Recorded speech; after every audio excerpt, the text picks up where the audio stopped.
전문가가 말해주는 돈 되는 법. 이번 주에는 FTX가 얼마 전 파산보호 신청을 하면서 가상자산 시장의 건전성에 대한 불안감이 커지고 있습니다. 오늘은 FTX 파산 사태의 원인과 국내는 과연 안전한지에 대해서 얘기해 보도록 하겠습니다. 변호사님 어서 오십시오. 세무사님 어서 오세요. 자, 이번 달 12일에 글로벌 3대 가상자산 거래소 중 하나죠. 이 FTX가 미국 델라웨어주 법원에 파산보호 신청을 했다고 하는데 혹시 이 파산보호 신청 무엇일까요? 네, 미국의 경우에는 아시다시피 각 주마다 법이 좀 다릅니다. 근데 FTX는 이제 파산법 제11조에 따른 파산보호 신청을 한 것으로 알려졌습니다. 델라웨어주의 파산법 챕터 11조는 그 파산법원 감독하에 그 구조조정 절차를 진행하여 기업이 다시 이제 좀 정상 기업으로 회생할 수 있도록 시도하는 제도로 우리나라의 법정 관리랑 좀 유사하다 이렇게 보시면 될 것 같습니다. 이제 파산이라는 그 단어 때문에 이제 제도가 좀 자극적으로 들릴 수도 있고 또 파산이라는 단어에서는 이제 사업 중단하고서 이제 기존에 보유하고 있던 자산을 모두 채권자한테 나눠주고 이제 법인이 사라진다 뭐 이런 느낌을 받기 쉬우신데 아직은 뭐 이런 상황은 아니고요. 다만 이제 향후에 어떻게 될지 좀 살펴봐야겠지만 현재 신청할 절차는 일단은 좀 제기를 뭐 천천히 도모해 보는 뭐 그런 절차다. 뭐 이렇게 이해하시면 될 것 같습니다. 네. 자, 이게 아무래도 워낙 급작스럽게 발생하던 사건이다 보니까 다들 이제 뭐 원인이나 경과를 잘 모르시는 분들 많으실 것 같아요. 혹시나 이게 어떤 이유에서 발생한 것인지 좀 그 경과를 좀 알 수 있을까요? 네, 그 FTX의 설립자 샘 뱅크먼 프리드는 그 FTX라는 회사를 설립하기 전에 알라메다 리서치라는 투자 회사를 보유하고 있었습니다. 그 이를 통해 가지고 이름 부를 통해서 이제 FTX를 설립을 하게 된 거거든요. 그래서 샘 뱅크먼 프리드는 결국 이제 두 회사의 모두 대표를 같이 맡았다라고 말씀드릴 수가 있겠습니다. 그래서 한편 이제 FTX는 가상자산 거래소이지만 FTT라는 가상자산을 발행을 하였고 이 알라메다 리서치는 이를 취득을 하였습니다. 그 시장에서는 이제 알라메다 리서치와 FTX 간의 관계가 좀 위험하다는 평가가 있었다라고 말씀드릴 수가 있겠습니다. 결국에는 이 한 명의 대표가 두 회사를 운영을 하면서 이제 이 두 회사가 서로 뭐 돈이나 자산을 주고받으면서 과도하게 얽혀 있는 상황이 된 것 같다라고 보여지는데요. 네, 앵커님께서 정확하게 지적을 하셨는데요. 실제로 이번 달 2일 알라메다 리서치의 자산치 146억 달러 중에서 36.5억 달러가 이 FTT이면서 그 FTT 전체 발행량의 약 80% 정도를 알라메다 리서치가 취득하고 있다는 이제 미국 언론 기사가 있기도 하였습니다. 말씀드린 것처럼 두 회사 결국에는 어쨌든 서로 간에 연관관계가 있었던 게 아니냐라고 하면서 이번에 큰 이슈가 됐다라고 말씀드릴 수 있겠습니다. 자, 그럼 우리나라 문제로 좀 넘어와서 이제 이와 같이 좀 갑자기 가상자산 거래소에 문제가 발생했을 때 이제 이거를 보호할 수 있는 장치가 없다라는 이야기도 있고 특정 금융정보법에 의해서 보호가 된다라는 얘기도 있습니다. 이거 어떤 게 맞는 걸까요? 네, 뭐 결론부터 말씀드리면 일부 보호가 되는 면은 있지만 완전하지는 않다라고 말씀드릴 수 있습니다.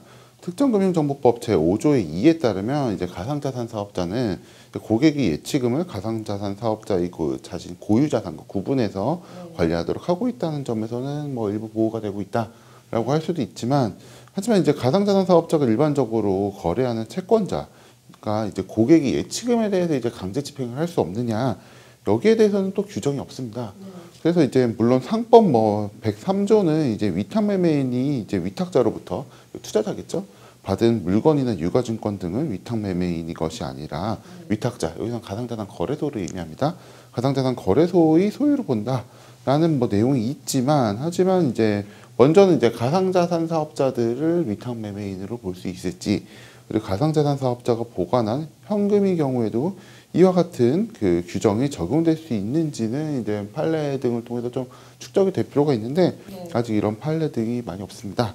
그리고 경우에 따라서는 또 일반 채권자와 가상자산 투자자 중에 먼저 집행을 하는 사람이 변제를 받아갈 수 있게 되는 경우도 생길 수가 있는데 그렇다면 이제 투자자들은 예치금 잘 있는데 어떻게 보면 임금 채권자나 이런 분들이 먼저 받아가 버리면 투자자들이 예치금이 없어질 수 있는 경우가 발생할 위험도 있다.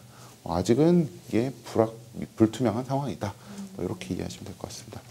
네, 자 마지막으로 이제 기존의 이 가상자산 투자자들을 보호할 수 있는 좀 장치가 미약해서 이 가상자산 예금자 혹은 또 유사한 수준으로 보호를 해야 된다라는 주장도 나오고 있습니다. 자, 두 분 어떻게 생각하시나요? 제가 먼저 좀 말씀을 드리면 그 가상자산 투자자들에 대한 보호가 어느 정도 좀 상대적으로 미흡한 것도 사실은 맞습니다. 다만 이제 예금자와 비슷한 수준까지 이제 보호를 해야 되는가에 대해서는 좀 의문이 들기도 하거든요.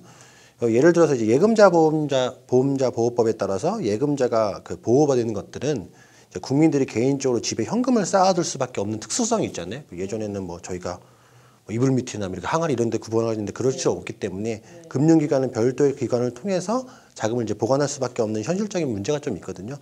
그렇지만 그와 다르게 이제 금융 상품에 대해서는 과연 이게 반드시 필요한 거고 이런 것들을 어떻게 반드시 보호를 해야 되는가에 대해서는 제가 생각에 조금 더 의문이 좀 필요하다라고 말씀드릴 것 같습니다. 네, 뭐 저도 세무사님이랑 좀 비슷한 생각을 가지고 있는데요. 우선 가상자산이 이제 뭐 금융상품인지는 좀 별개로 하더라도 이제 예금보험 제도와 유사한 보호 체계를 갖춘다면 먼저 이제 리스크 산출이 되어야 뭐 보험료율이라든지 아니면 그 운용기관이 내가 얼만큼 자금을 준비해야 되는지에 대해서 판단이 될 수 있을 겁니다. 근데 예금은 그래도 어느 정도 이제 상품 간에 좀 유사성도 있고 변동성도 크지 않고 각 예금 기관 자체도 이제 요건이 되게 엄격하잖아요. 예금기관 설립하려면. 그래서 꾸준히 이제 또 감독도 하고 있습니다. 그래서 리스크가 어느 정도 이제 컨트롤되고 예측이 되는데 이제 가상자산은 그 자산 자체들의 변동성이 워낙 커서 이제 각 자산 가격별로 또 자산별로 또 성격도 너무 다릅니다. 그래서 얘네들을 다 갖다 모아가지고 그렇다면 이 리스크가 얼마나 되는지를 이제 그 운영기관이 판단할 수 있겠느냐. 거기다가 또 가상자산이 새로운 것이 상장될 때마다 계속 그 리스크 값이 달라질 텐데 이것은 또 어떻게 산정해야 되느냐. 뭐 이런 것들이 있습니다. 또한 또 가상자산은 이제 사업 내용마다 어떤 거는 또 뭐 스테이블 코인처럼 안정자산 추구하는 것도 있고 어떤 건 결제 코인도 있고 해서 사업 내용을 또 다 분석해야지 또 리스크를 판단할 수 있거든요. 이게 현실적으로 좀 실무적으로 어렵지 않겠나 뭐 이런 생각을 하고 있습니다. 네, 자 오늘은 FTX 사태의 경과와 원인 그리고 가상자산 거래소 파산 등의 경우 이제 투자자들 보호를 어떻게 해야 되나라는 등에 대해서 좀 알아봤는데요. 다음 주에는 더 유익한 내용으로 찾아뵙도록 하겠습니다. 감사합니다.